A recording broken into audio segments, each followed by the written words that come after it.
अगर आपकी भी इच्छा है एशिया के लार्जेस्ट रेसिडेंशियल यूनिवर्सिटी से लॉ परस्यू करने का या फिर यहां पे अपना करियर बनाने का, तो मैं आपको बता दूं कि आपको देना होगा सीयूईटी पीजी का एग्जामिनेशन।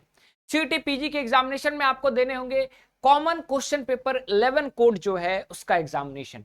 अब इस एग्जामिनेशन से रिलेटेड बहुत सारे कंफ्यूजन है। इसका एलिजिबिलिटी क्या है, सिलेबस क्या है, सीट मैट्रिक्स बीएचयू की क्या है, लॉ फैकल्टी की जिसको जज फैक्ट्री कहा जाता है, हॉस्टल के फी स्ट्रक्चर्स क्या हैं, वहां का फी स्ट्रक्चर क्या है, कितने हॉस्टल्स हैं, सीट्स अवेलेबिलिटी क्या है, प्लेसमेंट होता है या नहीं, फैसिलिटीज हैं या नहीं, इन सारी चीजों पे इन डिटेल मैं आप लोगों से इस वीडियो में बात करूंगा।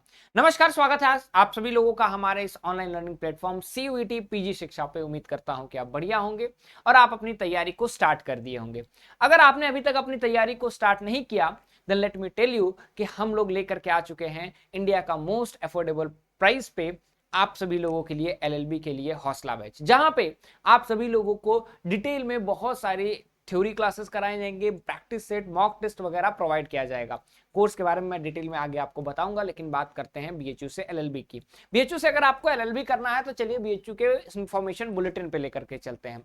एलिजिबिलिटी क्राइटेरिया में कहा गया है कि अगर आपको बीएचयू से करना है तो आपका जो है अंडर ग्रेजुएशन आपका जो है as per bar council bachelor's degree in any discipline की किसी भी डिसिप्लिन में आपका जो है बैचलर डिग्री होना चाहिए। एक नोट दिया गया है, as per the directive of the bar council of India the candidates who have obtained 10+2 और ग्रेजुएशन या फिर पोस्ट ग्रेजुएशन, जिसने 10+2 graduation, post graduation through open university system directly या ओपन यूनिवर्सिटी से आपने डायरेक्टली किया है बिना बेसिक क्वालिफिकेशन के, कि आपने क्वालिफिकेशन के बिना ही कर लिया है, pursuing such studies are not eligible for law courses. आप लोग लॉ कोर्सेज के लिए बिना कोई स्पेसिफिक क्वालिफिकेशन के अगर कर रहे हैं तो एलिजिबल नहीं होंगे। अगर मैं बताऊं तो ये ड्यूरेशन 3 साल का यानी 6 सेमेस्टर का होने वाला है, जहां पे जनरल प्रोग्राम के तहत आपको एडमिशन मिलेगा और COQP 11 का आपको एग्जामिनेशन देना पड़ेगा। यहां पे बीएचयू कोटा नहीं लगता है क्योंकि ये बैचलर्स का कोर्स है और आपका नॉन बीएचयू कोटा से एडमिशन होगा। जनरल के लिए कैटेगरी के लिए 91 सीट रेगुलर सीट्स पे हैं, 91 सीट्स। उसके बाद पेड सीट पे आपको 13 सीट्स मिलेंगे। वहीं पे एससी के लिए 33 और 5 पेड सीट पे, एसटी के लिए 17 और 2 पेड सीट पे, ईडब्ल्यूएस के लिए 23 और 3 पेड सीट पे, वहीं ओबीसी के लिए 60 रेगुलर और 9 आपका पेड सीट है। वहीं पे फिजिकली चैलेंज जो स्टूडेंट्स हैं उनके लिए 11 रेगुलर और कोई भी पेड सीट नहीं है। वार्ड के लिए 33 रेगुलर और कोई भी पेड सीट नहीं है। फी स्ट्रक्चर की बात करें तो पर सेमेस्टर आपका 2000 लगता है, पेड सीट में 17,000 आपको ईयरली लगेगा और प्लस आपका पर सेमेस्टर 2000 लगेगा। ये आपका सीट मैट्रिक्स है। अगर आपको COQP का 11 का क्वेश्चन पेपर चाहिए तो आपको CUET PG 2025 के पोर्टल पे आना होगा।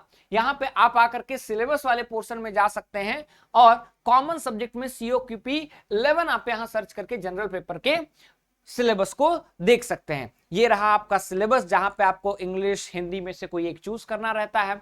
देन आपका जनरल नॉलेज से आता है basics of computer, reasoning and numerical ability से, मैट्रिक्स एंड रीजनिंग से, लॉजिकल रीजनिंग से आपके क्वेश्चंस आते हैं। ठीक है, तो ये आपका सिलेबस है। डिटेल में सिलेबस देखना चाहते हैं तो उस पर मैंने वीडियो बनाया, आप जाकर के देख सकते हैं।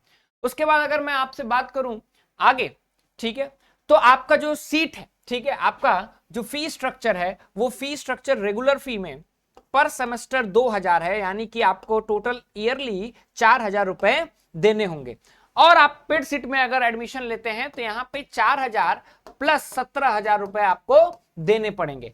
पेड सीट क्या होता है, रेगुलर सीट के बाद कुछ परसेंटेज ऑफ सीट्स जो हैं आपको एक्स्ट्रा अमाउंट दे करके मिलता है, लेकिन इसका भी प्रॉपर कट ऑफ रिलीज होता है। ऐसा नहीं कि आपके पास ज्यादा पैसा है तो आपका एडमिशन हो जाएगा, यहां पे आपको कट ऑफ रिलीज किया जाता है, उसके तहत आपको होता है। अब हॉस्टल की बात करें तो जितने भी फैकल्टी के मेंबर्स हैं या फिर स्टूडेंट्स हैं उनके लिए 3 हॉस्टल्स अलॉट होते हैं, भगवान दास, ठीक है, उसके बाद BR Ambedkar and Chanakya. First year में आपको चाणक्य मिलता है जिसका फी स्ट्रक्चर जो है 5375 है। ठीक है, सारे बच्चों को चाणक्य नहीं, कुछ आपको भगवान दास और कुछ चाणक्य भी मिलता है। ठीक है, और BR अम्बेडकर एंड भगवान दास का 4850। ये जो है 5000 और 4000 ये ईयरली है। ठीक है, और ये जो है 2000 पर सेमेस्टर पे आपका फी स्ट्रक्चर है। तो मैंने आप लोगों को फी स्ट्रक्चर बता दिया, मैंने आप लोगों को हॉस्टल फैसिलिटीज बता दिया, मैंने आपको एलिजिबिलिटी क्राइटेरिया बता दिया और सीट मैट्रिक्स मैंने आपको बता दिया। प्लेसमेंट की बात करें तो एलएलबी जो कि बीएचयू के जिसको जज फैक्ट्री भी कहा जाता है, यहाँ पे कोई भी प्लेसमेंट सेल नहीं आती है, ठीक है। आपको यहाँ पे बेसिकली बच्चे जुडिशरी की तैयारी की जाते हैं।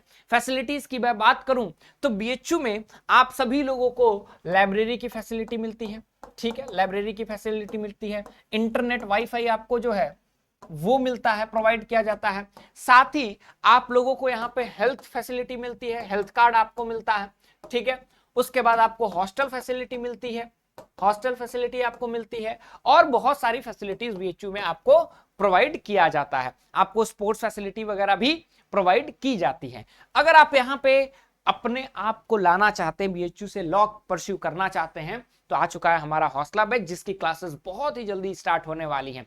तो डिले मत करो, अभी भी डिस्काउंट्स चल रहे हैं और यहाँ पे आप एडमिशन पाइए। बेसिकली हौसला बैच से अगर आप करना चाहते हैं एलएलबी या फिर एमबीए तो इसका फीचर्स है, आपको थ्योरी क्लासेस लाइव में क्लास नोट्स दिए जाएंगे, subject wise practice set with solution किया जाएगा, chapter wise full mock test दिया जाएगा, स्पेशल डाउट सेशन रहेगा और आपको स्पेशल मेंटरशिप प्रोग्राम मिलेगा। मात्र 3600 में आप जो है इस और डिस्काउंटेड रेट पे आप जो है इसको अवेल कर सकते हैं, ठीक है। इसको अवेल करने के लिए आप जो है हमारे दिए गए नंबर पे, जो कि यहां पे आप देख सकते हैं, ठीक है, मैं आपको ये नंबर दिखा देता हूं ताकि आपके लिए और आसानी हो। तो ये रहा आपको नंबर और यहां पे आप हमें कांटेक्ट कर सकते हैं, ठीक है। उम्मीद करता हूं ये वीडियो आपके लिए हेल्पफुल होगा। Will meet in next video, till then thank you so much. If you have any doubt, any query, please raise in the comment section. We'll meet in next video. Till then, thank you so much.